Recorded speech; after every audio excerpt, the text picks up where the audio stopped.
What is going on, YouTube? It's your boy Arbo Man, and today we back with another reaction video. We're going back to MrBallen, going back to the great content creator, the GOAT content creator, GOAT storyteller, I should say. Let's not say content creator, but he is one of the best, so I'm gonna give him his props. Anyway, I know y'all missed me. I know it's been a while. I apologize that it took me so long to get back to make these videos. Blame Elden Ring and that DLC. Blame FromSoft for making their game so hard, so I couldn't be able to breeze through it, but I'm having fun with it. I have been streaming, so if you want to check out the stream, I do stream live on Twitch. I also have a gaming channel. I think I'm going to go back to doing the dual stream, so it's going to be on the gaming channel and it's going to also be on Twitch. So if you want to check it out, feel free to do so. The video we are watching today is They All Heard Dead People, top 3 strange but true, mature audiences, of course. Looks very interesting. They all heard dead people, which is kind of crazy to me, but I am a believer in ghosts and spirits, so I'm very interested to see how these stories turn out. So hope you guys enjoy it. I know I'm gonna enjoy the video, but I hope you guys enjoy the video. Hope you guys enjoy my reaction. If you do, please feel free to hit that like button. Go ahead and hit that subscription. It is free. And go ahead and hit that bell notification so you know when I drop a new video. But just a little update as well on the future. We will be reacting to excuse me, we will be reacting to this other video because I am a couple of weeks behind. So we'll be reacting to this other video. Hopefully we'll get that one out later in the week. And also we'll be doing some reactions on the college football. This week is their ratings week. As of today, the only rating that came out is their rating for the top toughest places to play. I do believe that is a system that is dynamic, though. It's not something that stays the same. So I do believe that as you play through a dynasty, online or single player, I do believe that the ratings can change. I know it used to work that way in the old game, so I'm thinking it's going to be the same. But we'll also be reacting to the ratings. I don't know how I'm going to do it. I may do a couple of in each video, or I don't think I'm going to do a video for each individually. I think I'm going to pair them up just to make the videos a little bit more lengthy and give a little bit more detailed reaction. So look forward to that as well. But thank you guys again. I love you guys. God bless, and thank y'all for hanging out with me and enjoying the content, and hope to keep making content that you guys enjoy. So without further ado, let's get into this video, and I hope you guys enjoy. Sometimes the truth is stranger than fiction. And today I'm going to share 3 stories that demonstrate that, and I'm going to tell them in reverse order. So it'll go 3, 2, 1, getting weirder and more bizarre as we go along. And also, these stories are of the more spooky variety too. So stranger than fiction and kind of spooky.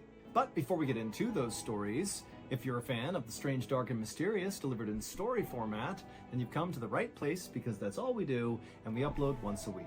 So if that's of interest to you, the next time the like button is counting something really important and they're taking their time counting through it, wait till they get close to the end and then begin wildly shouting out random numbers just to screw them up. Also, please subscribe to our channel and turn on all notifications so you don't miss any of our weekly uploads. Okay, let's get into today's stories.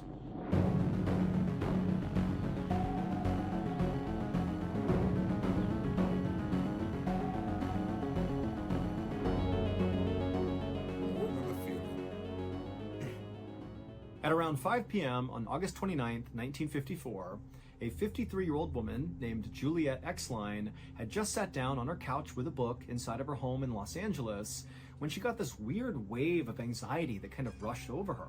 Now, there was nothing she could think of that would cause her to feel this way, and she even looked around her house thinking, maybe there was something weird going on, but there was nothing.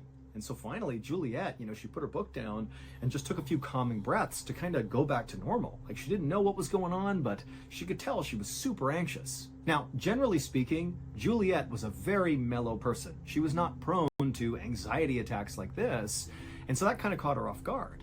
And the only thing she could think of that was different than normal was her husband, Larry, was on a much needed vacation. And so the last couple of days while he'd been gone had been maybe more lonely in the house. And so maybe that was causing her to feel this weird stress. She didn't know, but she told herself, Larry's vacation was definitely a good thing. Larry was an exterminator, and over the past 2 years, he had not taken a single day off. He was a total workaholic, and so when Larry began to talk about wanting to take a break, Juliet had encouraged him to put in time for some vacation time, put in a request. And Frank had actually done that, and as soon as his boss had approved a 2-week-long vacation, Hey, take y'all vacations, man. Take care of yourself mentally. Take care of yourself physically. Take your breaks. Do what you got to do for yourself. You know, don't work yourself to death, because these jobs will replace you. Just as quick as you hit the floor and you gone, they'll be on to the next person. So please take your mental health serious. Take your physical health serious. You know, take those breaks, man. Take those vacations. Take some time out with your family, or just take some time out for yourself. Do what you got to do to take care of yourself, man. Don't let these jobs run you to the ground. Larry had been so pumped, he had called his friend, and they had immediately scheduled a fishing trip, and 4 days before, Frank and his friend had driven off to enjoy his time off. And so as Juliet thought about that, she told herself that, you know what, even if she was feeling a little bit anxious about Larry being gone, it really was a good thing for Larry, and it would improve not only his life, but her life as well. This was overall a good thing, and so she just needed to kind of deal with this anxiety that maybe or maybe not was connected to Larry. She didn't. Well, I love me some But fish. for the rest of that evening, Juliet just could not get rid of this kind of baseline low-level nervousness she was feeling. And so at some point, she began getting up and walking around her house and confirming all the windows were shut and locked and the doors were locked. She was drawing curtains, checking in closets, making sure everything was totally safe. And then by 8 p.m., when she still just could not shake this anxiety, she decided she just needed to go to bed and kind of sleep this off. But after falling asleep, Juliet suddenly woke up at 10:15 p.m., drenched in sweat, with the most intense anxiety she had ever felt in her life. And she I wonder if she's feeling something, going wrong with her husband or something. Like, I wonder if she just, that connection, where it happens, where, people can sometimes feel that something's going wrong. So I'm wondering if that's what it is. Like, if the anxiety is her feeling, something is off, with her husband, but obviously she's not with him, so she doesn't know exactly what it is, but she can feel that something is wrong. I'm wondering if that's what it is. She was totally disoriented. She's looking around her room like, what's going on here? And then she heard a voice. It was Larry's voice, except he sounded funny. He sounded like quiet, as if maybe he was outside the house trying to come in and he was calling to her. And so kind of in a panic, she jumped out of bed, ran into the hallway, and right in the hallway was Larry. He wasn't outside. He was right there. Except something was wrong with Larry. He was kind of hunched over and grabbing his stomach, and he had his hand on the wall, and he also appeared to be soaking wet. And so Juliet had no idea what was going on, but between all that anxiety and now seeing Larry here in this weird state, she couldn't help herself. She just ran towards him to just make sure he was okay. But as soon as she got about a foot away from him, he held out his hand and said, "No, don't touch me. I have to go back." And what he said was so disorienting that Juliet just stopped and stared at her husband like, what is this? And that's when she made the startling realization that Larry was not soaking wet with water. He was soaking wet with blood, and he was clutching his stomach like something was bleeding in his midsection. And the reason he had sounded so quiet when he had called out to her and woken her up was because he was clearly hurt. And so Juliet has no clue what's going on. Like, her husband was supposed to be 7 hours away on this fishing trip, and so how is he here? It didn't make any sense. And so really not knowing what else to do, Juliet just said, "I'm gonna call the doctor." And so she ran past Larry, headed to the kitchen, and she was about to grab the phone on the wall, but before she could grab it, the phone began to ring. And so Juliet just answered it and said, "Hello, hello?" And what she heard was the sound of a sheriff in Ely, Nevada. And he said, "Excuse me, is this Mrs. Exline, Juliet Exline?" And she said, "Yes, what's going on? What's happened?" And the sheriff said, "Ma'am, I'm sorry to tell you this, but I have some terrible news. Your husband got into a car accident, and unfortunately, he has passed away." And now the second the sheriff said this to Juliet, she just froze and goes, "No, that's not possible. He's here with me right now." And Juliet turned around and looked into the hallway where Larry had been standing, and now Larry was gone. Larry really had died in that car accident because Juliet would bury her husband that week. But Juliet maintained that clearly after her husband had died, his spirit had somehow survived the accident, because when she saw her husband standing in the hallway, hunched over and covered in blood, it was at 10:15 p.m. She remembers because when she woke up, she saw the time. It was 10:15. And her husband had died at exactly 10:15 p.m., the exact moment she saw him in the hallway. Juliet would That's ultimately crazy. write an account of what she experienced with her husband. However, from that day forward, she never once saw her husband again. That was the only time. Oh man. And I figured that's what it was gonna be. That it was gonna be that something happened, and that it was gonna be that spiritual connection that she felt. And seeing him in the hallway, I was like, yep, he probably unfortunately passed away. And she thought she saw him, but it was his spirit. And next thing you know, boom. He's a, but the craziest part is 10:15 exactly is when she saw him, and that's exactly his reported time. So it's like his spirit just instantly just traveled to her. Man, oh man, that's heartbreaking.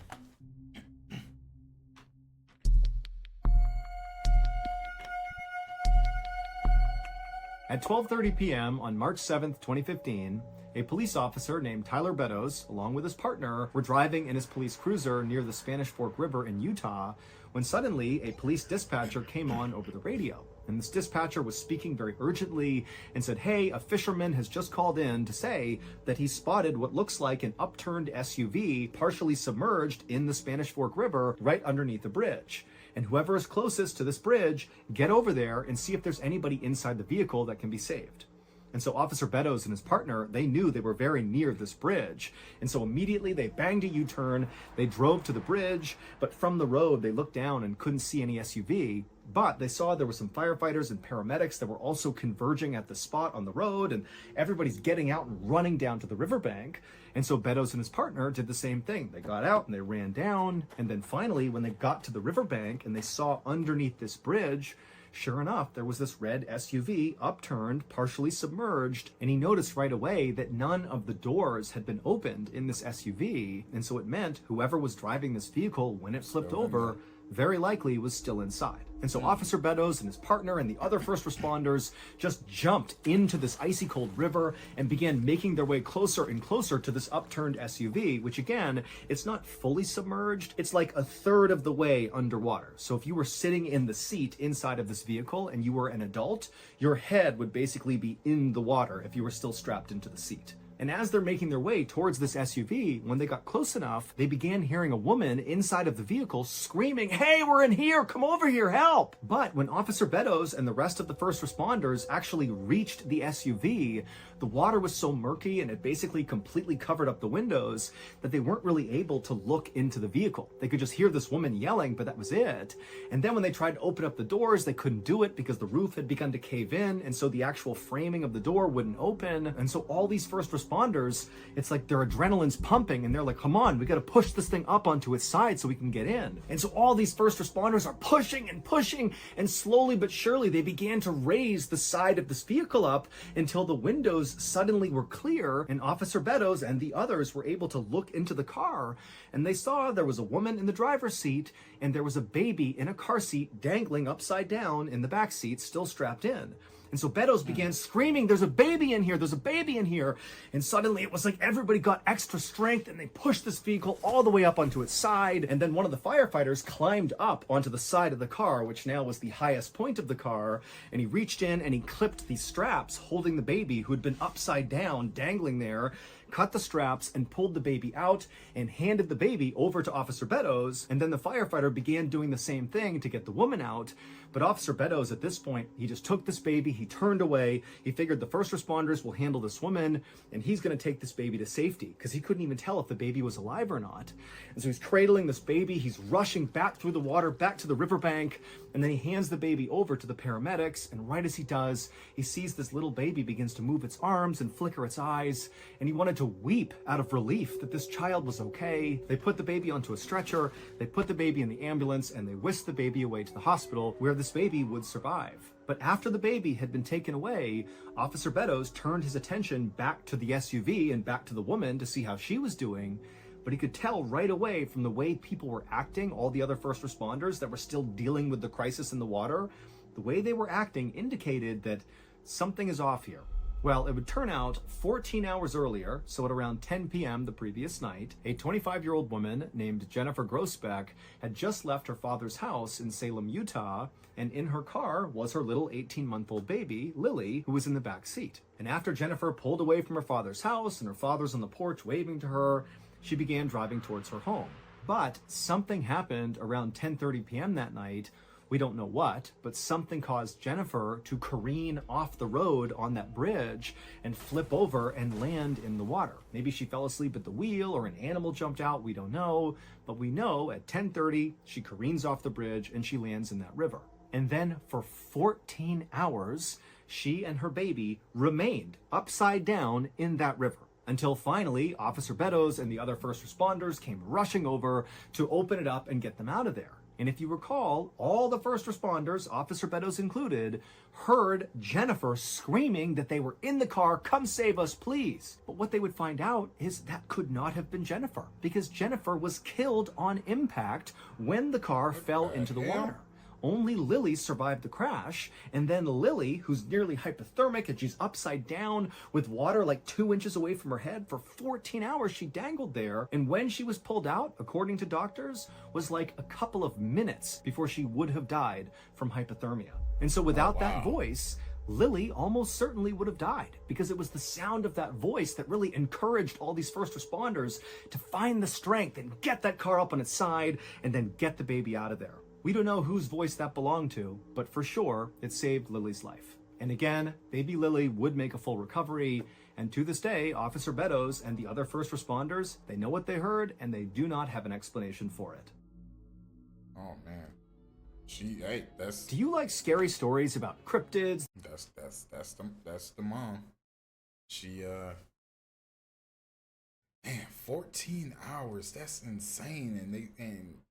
That's that mother spirit though. She did what she had to do to make sure that her baby survived. And like they said, it was a minute, maybe a couple of minutes before her daughter would have unfortunately passed away.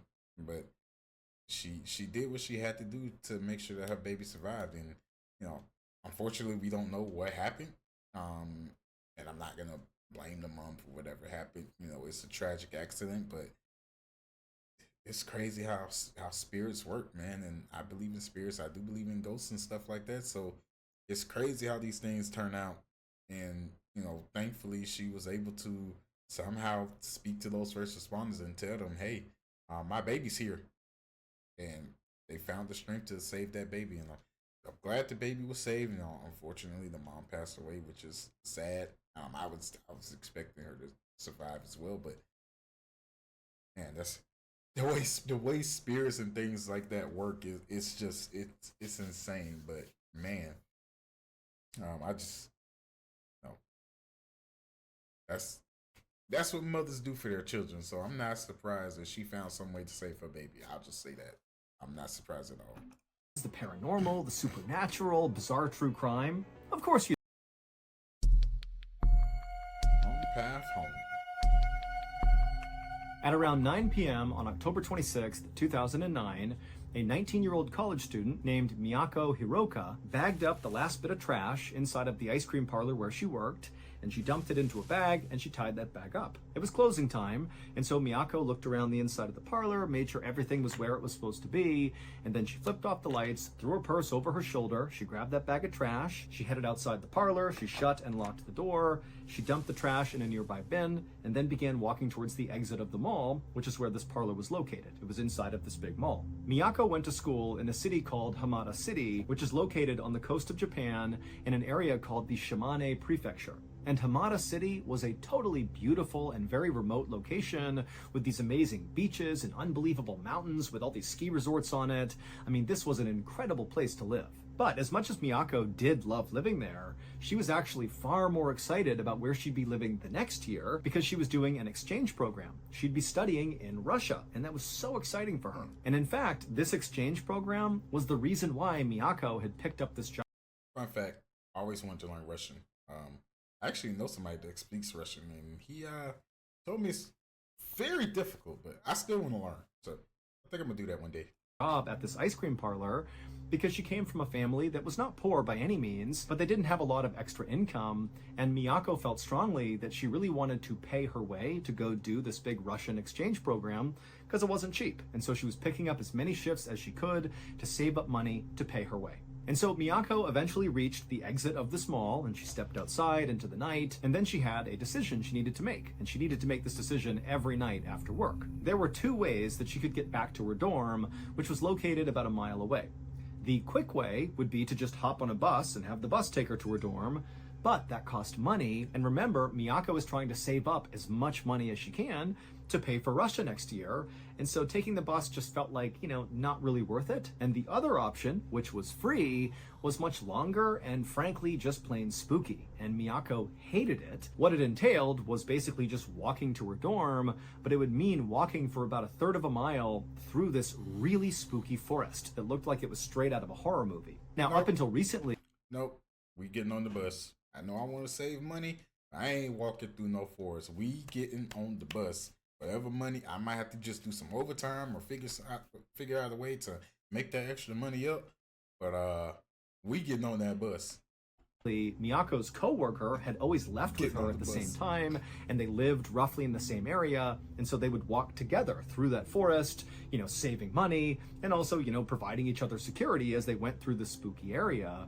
But recently, the co-worker had quit, and so now Miyako was all alone. And so as Miyako stood there wondering what she should do, take the bus route or take the forest route, she just thought about, next year, it's all going to be worth it. I'm going to go to Russia. I'm going to pay my way. It's going to be awesome. And after all, what's the worst that can happen? It's just a few minutes walking through a forest. I've done dozens of times. Before long, I'll be in my brightly lit, safe dorm room, studying away, and everything will be fine. And so Miyako turned and began walking towards the forest. The following day, a little past 4 p.m., the owner of the ice cream shop where Miyako worked was standing inside the parlor feeling really annoyed because Miyako had not shown up for her shift, and now the owner, who normally did a lot of administrative and managerial things, was stuck at the counter serving all the customers, basically doing Miyako's job. But when 5 p.m. came and still Miyako had not shown up, and the owner had tried calling her and she didn't pick up, and there was just no sign of her, the owner went from being annoyed to being somewhat worried. And so after again not being able to call Miyako to figure out what was going on, he wound up going through her file and finding her mother's phone number, and he called her. And when he spoke to Miyako's mother, he knew right away there was something wrong. Because Miyako's mother actually was pretty panicked, and she said, you know what? Last night when Miyako was coming home from work, she told me she would call me when she got to her dorm, but I never heard from her, and I haven't been able to get in touch with her since. And so after this conversation ended, Miyako's mother would call the police and report her daughter missing. And pretty much instantly, the police in Hamada City responded in force. I mean, they launched a huge investigation to go figure out what happened to Miyako. And really the reason behind that is because Hamada City is this unbelievable place, this secluded, safe place where things like this did not happen. And frankly, it scared everybody, and they wanted to deal with it as quickly as possible. And so what police did at first is they went and looked at security footage from the ice cream parlor where they knew she had been working on the night she went missing. And sure enough, at about 9:16 p.m., there's footage of her walking out of the ice cream parlor in the mall. She's got a purse over her shoulder, and she shuts and locks the door, she throws the trash away, and then she heads towards the exit. But after that, nobody saw her. There was no more footage, there was no more tips or anything. She just vanished once she left the mall. And so very quickly, this story gained lots of attention because again, Hamada City is like this quintessential vacation spot. It's so perfect, it's so safe. And to have this girl just go missing, it was scandalous. And so it made the news all over Hamada City, and also people who lived in Hamada City were suddenly on edge at night. What's out there snatching people up? In fact, Miyako's college, during the few days following her disappearance, they set a... I would have been the same way too. I was like, hold on now. We've been going all this long time with nothing going on, and now all of a sudden somebody done went missing. Like, what is this? Let's not start this foolishness. Don't make me have to get up out of here. Curfew for all their students. Like, all their students had to be back in their dorms at a certain time to keep them safe. But again, despite the police really leaning into this case from the jump and putting all their manpower and all their resources into this, they really had no idea what happened to Miyako. Then, on November 6th, 2009, so 11 days after Miyako went missing, a man who was hunting for mushrooms up on this mountainside about 15 miles away from the ice cream parlor believed he spotted this beautiful mushroom sitting underneath a few fallen leaves. And so excited, the guy runs over and he begins moving away the leaves to grab this big meaty mushroom. But as soon as he grabbed the skin of this mushroom and began to pull, he stopped. And then he quickly turned and began sprinting back down the path that had brought him up here. And as he was running, he pulled his phone out and he saw he had no service, and he just kept on running and holding the phone up looking for service. And then finally, when he was about halfway down the mountain, he saw he had service in his phone and he called the police. And the second the dispatcher answered, this man began screaming, "I found a human head!" When police arrived on that mountainside where this man claimed to have found a human head, well, they confirmed he was right. They found Miyako's severed head right underneath those leaves. No. And the reason this guy thought her head was a mushroom, a dark-colored mushroom, because it was obvious that Miyako's face had been so badly beaten and it was all black and blue before she lost her head. And so this mushroom hunter had literally thought that was a big, big mushroom. And so at this point, the Hamada City Police shifted their area of search from around the mall and the ice cream parlor where they thought they would find Miyako to this forested mountain area where her head was found. And now, of course, it was no longer a search and rescue, it was a recovery mission. They're just looking for the rest of Miyako's body. And over the next couple of days, as police searched this forested mountainside, they would find different parts of Miyako all over the place. And then after they had found, all the pieces to Miyako, the running theory, based on what they were seeing, is that very likely she had been strangled to death, and then her body was burned, and then she was dismembered and scattered throughout this forested mountain area. That's crazy. But there was very little evidence about who had actually done this to Miyako. Miyako had no enemies to speak of. Everybody who spoke about Miyako said she was incredibly lovely and kind, and really there wasn't anybody in her life that would want to do her harm. And also because Miyako's body had been destroyed and left out for so long, any trace evidence left behind by her killer or killers was basically non-existent. And so the police really had no leads to speak of. They had no suspects or anything. And so they called in psychologists to try to make, a profile of who they thought might have done this. And the best theory anyone could come up with was that this had been a random crime of opportunity, that the person who killed her didn't know her, and that likely her killer was a man who was likely between the ages of 20 and 40. But even that information really didn't narrow anything down. That's so broad. How many people in one city can be a man between 20 and 40? Like, that's a huge population. That doesn't help at all. That doesn't help at all. That's like me saying, "Oh, the person drove away in a car with a Texas license plate." Oh yeah, thanks, thanks a lot. You really helped me there. Oh man, whew, this is crazy. Like, you burned her, you dismember her, and you scatter her body around. Like, why? I just need people to just leave people alone. Like, leave the girl. Like, why you gotta mess with her? She probably wasn't doing nothing to you. She's walking home back to her dorm. What was the purpose of that? It's crazy. So quickly, this case began to go cold. But as the I put my money on the ice cream parlor owner, by the way. Police investigation itself began to go cold, the kind of lore around this story was only growing. I mean, this really seemed like a totally unbelievable case, considering where it happened. I mean, Hamada City is like this perfect place. How could this happen here? And so what started as being kind of a local news story, albeit a big local news story, became a major national story all over Japan. And so all these TV outlets and journalists were descending on Hamada City, and they were taking video of the ice cream parlor and of the police department and filming, Miyako's dorm and her school and her parents' house. I mean, there were people all over the place trying to get any bit of information to report on about this case. And despite there being dozens and dozens of these live reports basically every day coming out of Hamada City about this case and about Miyako, there was one particular news report that took this case from being, totally unfortunate and sad and tragic and horrible to completely unbelievable and bizarre. Shortly after Miyako's remains had basically all been found, but they were still doing some recovery operations up on that mountainside, one of these kind of random TV reporters who was in Hamada City to report on this crazy case decided to set up their TV camera so it was pointing towards the dark entrance of that spooky forest that Miyako would walk through to get back to her dorm. And so this TV news reporter's got their microphone and, they're standing with the forest entrance right behind them, and the cameraman's filming, looking towards this opening of the forest. And the actual report was pretty generic. I mean, this reporter was basically saying, well, coming at you live from Hamada City, just outside of the forest where perhaps Miyako was killed. And it was just like that. It was just kind of talking about the case, and there was nothing to it. At least not to the TV reporter and the cameraman who were on site. Because for them, the entire report was pretty routine. They did their job, they got their shot, they got their report, and then they left. But they streamed it live. So while they were doing it, all these people are tuned in watching this news report live in front of this forest. And something really unsettling happened on this broadcast. While that news reporter was talking, another voice began to be heard by people watching this broadcast. And it was not the cameraman, and it was certainly not the TV journalist. It was a woman's voice. And there was no woman anywhere near the shot. And after the fact, the journalist and the cameraman would also attest that there was nobody around. It was just them. But this detached, very pained voice said very clearly, and all these people heard it live, "This is very painful. Why only me?" 広島県北広島町の我流山の林道の入り口です。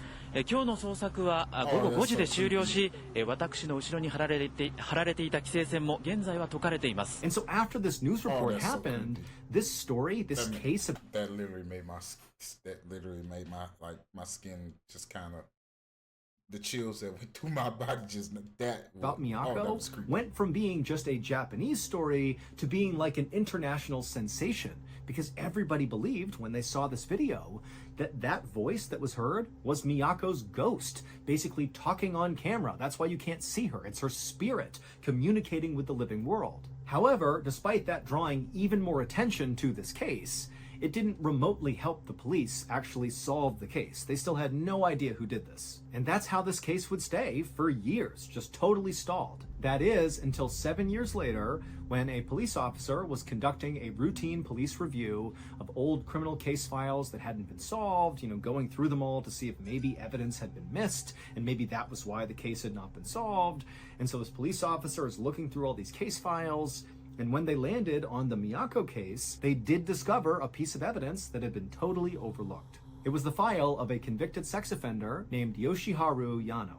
Yoshiharu was a 33-year-old man who had served time in prison for assaults on 3 different women in Tokyo, which is 500 miles away from Yamada City, where Miyako was killed. And because of that 500-mile gap between Tokyo and Hamada City, Yoshiharu had been completely overlooked in terms of being a suspect in Miyako's murder. It just seemed like he was too far away to be involved. But the police officer who was doing that routine review, they discovered that right before Miyako was murdered, this Yoshiharu guy had been let out of prison and decided to live in Hamada City. And on the night Miyako was killed, when she decided to walk into that forest, well, they found security footage of Yoshiharu's car driving along around that forest and up near that mountain where Miyako's remains were all discovered. And so this investigator who discovered this piece of information got permission from higher-ups to search Yoshiharu's home where he was living right then. And when they searched his home, they discovered a digital camera with 40 photos on it that would explain what happened to Miyako. It was very clear Yoshiharu had murdered Miyako, because some of the pictures contain photos of Miyako and they are just horrible. But figuring out who Miyako's killer was not the end of this case. In fact, it wasn't even the most shocking part of this case. The most shocking part of this case is what happened to Miyako's killer, Yoshiharu, basically right after she was murdered, and that voice, that detached female voice, was heard on that TV news report. 7 years earlier, right around the time that Miyako's head had been found, and also after that voice had been heard on the TV newscast, some people who were driving in a car north of Hamada City began calling the police to report something very strange. They called the police and said, there is this small white Toyota Corolla car that has 2 people inside of it, and they've driven to the side of the road, and the driver is ramming over and over again against the railing. Like they're smashing into the railing, backing up, smashing over and over again, like the car is somehow in control. They don't understand how these people are not getting out of the car. Like, what are they doing? Traffic had stopped on either side. It was just totally nonsensical. And then by the time the police showed up, this car that was just repeatedly driving into the side of this guardrail, it burst into flames with the two people inside still clearly alive and looking terrified, and they caught on fire and died. Now, at the time, this did make the news. It looked very much like some sort of weird murder-suicide where the driver had intentionally, driven the car until it burst into flames and killed themselves and also their passenger. But it didn't really amount to more than just a really weird news story because there was no connection to the Miyako case. This is like a totally isolated thing.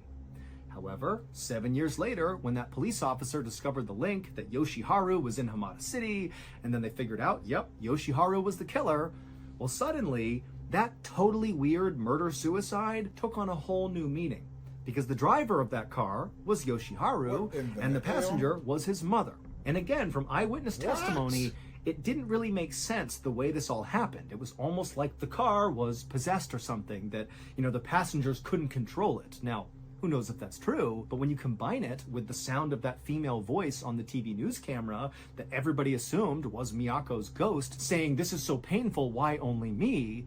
suddenly those words took on a new meaning. People thought, you know what it is? Miyako's ghost must have taken control of that car and made sure not only Yoshiharu suffered and died, but his family member died as well, that she was seeking her revenge on her killer. Oh, no, that's insane. As promised, here is a clip from the newest episode of the Bedtime. That is insane. She took out him and his mama. She said, not only you gonna suffer for what you did, but I'm gonna make sure that somebody else feels the same pain I felt. That's crazy. And I'm thinking that the dude's about to just get arrested. Like, they went and searched his house, and I'm like, okay, they're gonna search his house, they're gonna find some evidence. They found the little camcorder. Okay, cool. Now they finna just go lock him up. He was already dead. He was dead 7 years ago. That is, woo. That's crazy. That's the kind of case that you end up looking up after you watch the video. You end up doing some research on that on your own. That's, I'm at a loss for words. But hearing that voice when they played the tape and hearing her voice, that made my skin crawl. That is so creepy, bro. Stuff like that. It's fascinating, but it's creepy, man. That was so just like the way my skin just kind of crawled. Like, oh, woo. Anyway, man, I hope y'all enjoyed this video. I hope y'all enjoyed this reaction. These stories were wow. And this last one could have been the whole video by itself. Man. But this video is a little bit on the longer side, so I hope you guys enjoy it. If you have any other videos that you want me to react to, please let me know. I also will be reacting to his other video. I have one other video of his that I missed so far, and that one will be recorded and uploaded by the end of this week, hopefully. So just bear with me. I've been doing a lot of streaming lately. The Elden Ring DLC dropped, and that took up a lot of my time, so I do apologize, but we're going to get things back on track. And I also got some stuff coming up. College football this week, they're releasing their rankings. I believe today they dropped the rankings for the toughest places to play. So I'm going to go ahead and I'm going to do some content on that. I might split it up instead of doing a video every day. I may just split it up and maybe do like 2 videos. Maybe do 2 rankings in one video, and then the last video maybe do 3 or something like that. But we'll figure out the way that we'll do it. But anyway, I love you guys. God bless. Thank y'all for tuning in.